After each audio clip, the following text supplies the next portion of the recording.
ఒక తండ్రి దగ్గర నలుగురు కొడుకులు వచ్చారట. వాళ్ళు ఎప్పుడు దెబ్బలాడుకునేవారే.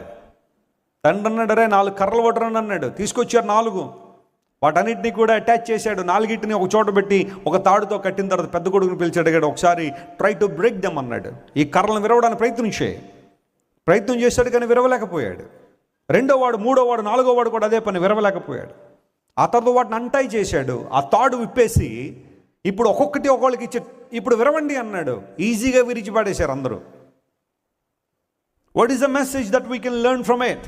మనం నేర్చుకోవాల్సిన విషయం ఏంటంటే, ఆ 4 కర్రలు కలిసి ఉంటే ఎవరు వాటిని ఏం చేయలేకపోయారు, విరవలేకపోయారు. కానీ విడివిడిగా ఉంటే చాలా ఈజీగా విరిచిపడేశారు. సంఘాల్లో ఐక్యత కోసం ప్రార్థన చేస్తున్నావా? దేవుని బిడ్డల మధ్య ఐక్యత కోసం ప్రార్థన చేస్తున్నావా? విశ్వాసుల మధ్య ఐక్యత కోసం ప్రార్థన చేసే అనుభవం మనలో ఉందా? కానీ రోజు రోజుకి ద్వేషాన్ని పెంచుకుంటున్నావా? అహాన్ని పెంచుకుంటున్నావా? వాళ్ళతో నేను మాట్లాడేది ఏంటండి, వీళ్ళతో నేను సంభాషించేదేంటి, వాళ్ళు నాకు ప్రైజ్లాడు చెప్పాలిగా, నేను వాళ్ళ దగ్గరికి వెళ్ళి ప్రైజ్లాడు చెప్పడం ఏంటి, నేను అలా చేయను అని నువ్వు అంటున్నావంటే నువ్వు ఐక్యతను కాపాడడం లేదు, నువ్వు డివిజన్ని ప్రోత్సహిస్తున్నావు. కొంతమంది డివిజన్ను ప్రోత్సహించే వాళ్ళు చాలామంది ఉంటారు. జాగ్రత్త సుమా.